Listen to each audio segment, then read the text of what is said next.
Morning, everyone. A smattering of Canadian news this morning, and then Project Veritas broke probably the biggest story of 2019, calling Google out for actively trying to manipulate the 2020 election against Donald Trump. And that's interestingly what 3.5 years has been dedicated to of Trump's presidency, to finding out who interfered in the 2016 election. And I don't want to focus on Trump or their election. That's their business. I'm a Canadian podcast.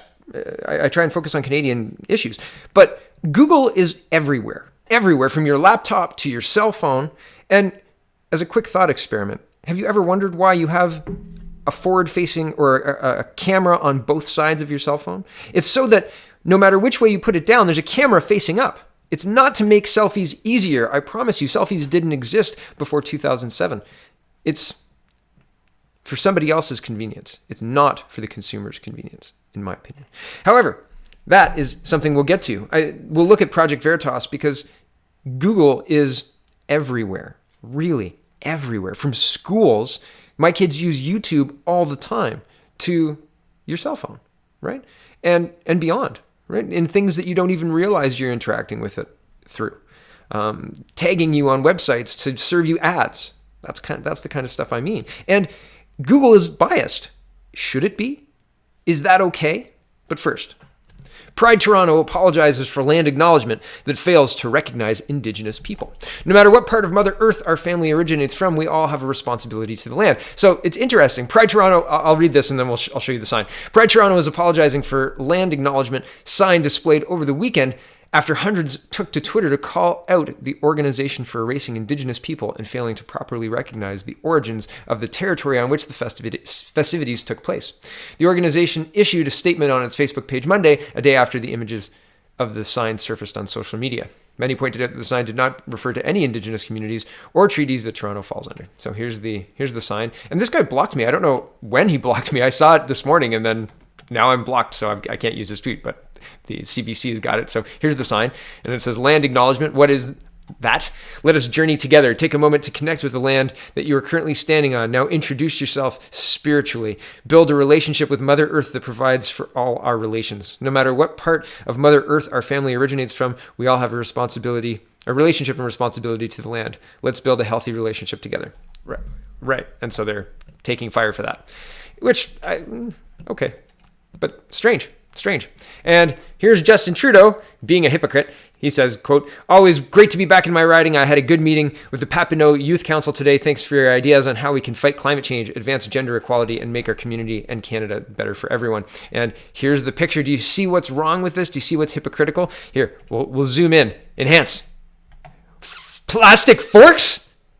Goodness me, Justin Trudeau, come on. And here is Mercedes Stephenson following up. She says, curious to know if that plastic cutlery in the shot, ... asked PMO about the plastic utensils. Yes, they are plastic. PMO says the plastic utensils are reused. I've asked if these ones have already been used and this is their reuse, or if these are new and will be reused in the future. Will update. They will be reused, PMO. For those who are wondering why we asked, one, because the PM has said single-use plastics are bad for the environment enough that they are being banned. So yes, interested in context if he is still using them. Two, Canada staff in DC were told that there were to be no plastics in any shots of the PM's visit. Interesting, right? Like, hypocritical much. I think it is very interesting to watch. This is what the news wants to focus on. And talking about what the news wants to focus on and Google's bias, I'll show you in a minute. Here is a Global News tweet talking about the whole concentration camp thing. And if you don't know what I'm talking about, I did a Google search, and we'll come back to the Global News tweet in just a second. But I did a Google search, and over the past week, there's been a huge uptick. AOC or I think it's AOC, congressperson in the United States compared the camps that are housing illegal migrants or not immigrants, illegal people crossing the border illegally, to put them back to Mexico or from whatever country they came from in the United States, were being compared to concentration camps. And Global News picked right up on this. It's all over the place. Really, there's so many arguments. There's people saying stop wasting time arguing about concentration camps. Really, it's kind of crazy. The comparisons are, they're not forcing labor. I mean, like, come on, there's a lot wrong with the comparisons. And the reason I'm showing this to you is, one, what do you do in global news? Really? Like, can you have Canadian news, please? Really? Honestly. And two, look at these responses. It's interesting. The link is in the description. I'm not going to talk about too many of them, but yeah, is this expert AOC or what, right? Please don't do this, global news. It absolutely destroys their credibility when they republish this trash. Everybody, absolutely everybody said no. They're not concentration camps. No comparison could be had, really. Thank you very much. Stop talking now. Everybody, that was the universal response, except for institutions like Global News, who said, hey, maybe, is this right? So yeah, this is me. I said, irresponsible, seriously. Canadians deserve better than this trash. And I stand by that statement. They deserve better than that trash. Global News, smarten up. Really, come on. Okay, here is the Google stuff. And I'm not going to go through this video. I'm about 20 minutes in, I guess, 16, 18 minutes in. I was washing the dishes yesterday, and I had to watch it slow because the hidden camera is kind of hard to understand unless they put the captions up, right? But I'm washing dishes, so sometimes I have to like stop washing dishes. It's taking me longer to watch, but I couldn't believe the things that this woman was saying. And Amazing Polly does a very, very good roundup of exactly what this whole thing is. And Amazing Polly, similar to me, will do a video longer than the Veritas video as like a summary, like, oh, I'll save you some time. And it's like, oh no, I have not saved you time, but her insights are worthwhile too. I'm about halfway through this one as well, because this one, I don't need to read anything. She's just telling us what's going on, but she does take clips of the Veritas video.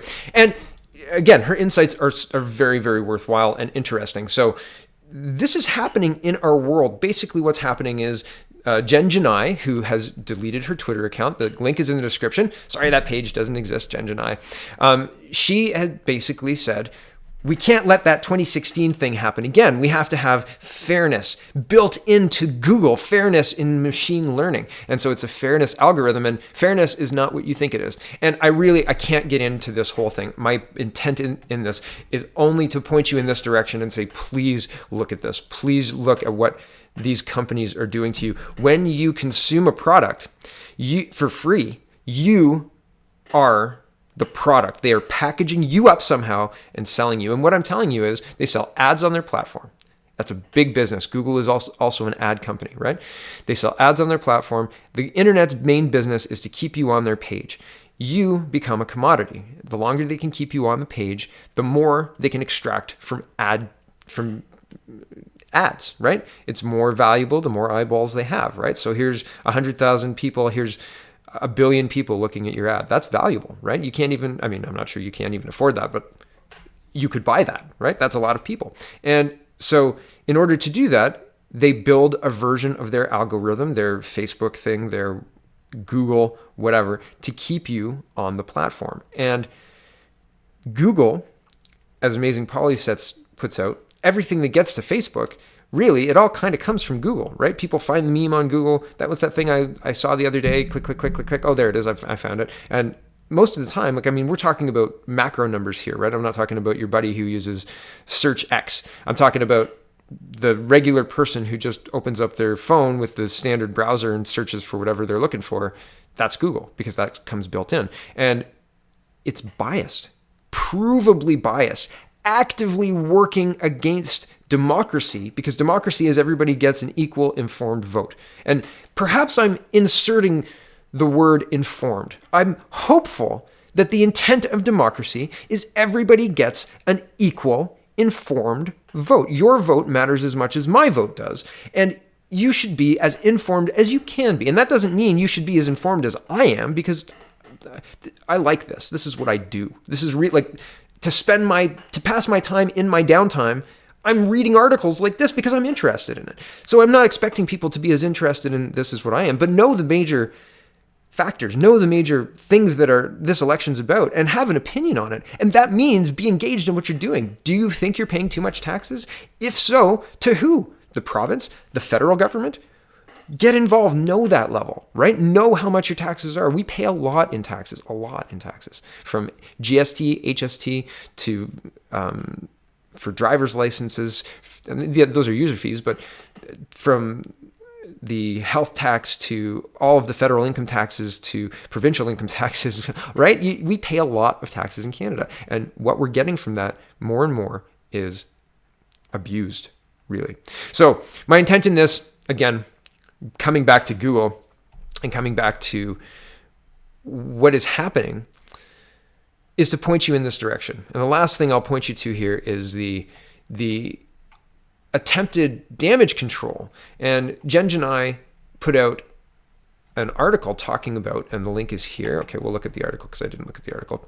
It's an article saying, whoa, this isn't how I expected my Monday to go. Right, yeah, here it is. And it's interesting to read, right? So maybe I'll go through it. Hold on. Okay, I'm just going to read the top part here. You can read the rest, and I'm going to show you a bit more context. So she says, that's not how I expected my Monday to go. I spent the last 12 hours traveling back from Dublin to San Francisco, unaware of what was happening on the ground. When I touched down today, I turned on my phone, I received the shock of my life. I received an enormous collection of threatening calls, voicemails, text messages, and emails from people I'd never met. Someone wrote, quote, your ideology will be shredded to pieces just moments before you get executed for treason. You are living lended time. Enjoy till then. There were plenty more threats like that. I've never been more fearful. So why did this happen? And she goes on to explain how she got duped by Project Veritas, et cetera, et cetera. I'm less interested in that, and I'm more interested in her behavior. Like, she deleted her Twitter account, and Medium deleted all of the responses to this article. You could comment until you couldn't anymore. Except some people got screenshots. So here are the screenshots. And this is an article just talking about the response. So earlier today, Gennai, the head of responsible innovation at Google. So she's not just some random person. She is the head of responsible innovation. Google posted an article on the website Medium titled, quote, this is not how I expected my Monday to go. The piece was meant to serve as a rebuttal to the viral video, the Project Veritas video, which exposed alleged political bias and censorship at the tech giant. In the following hours after it was published, Gennai's story received nearly 100 responses from readers. Most were negative. Not surprisingly, the comments were eventually removed altogether by either Medium or the author herself, although Dissenter still has comments, about 40 of them.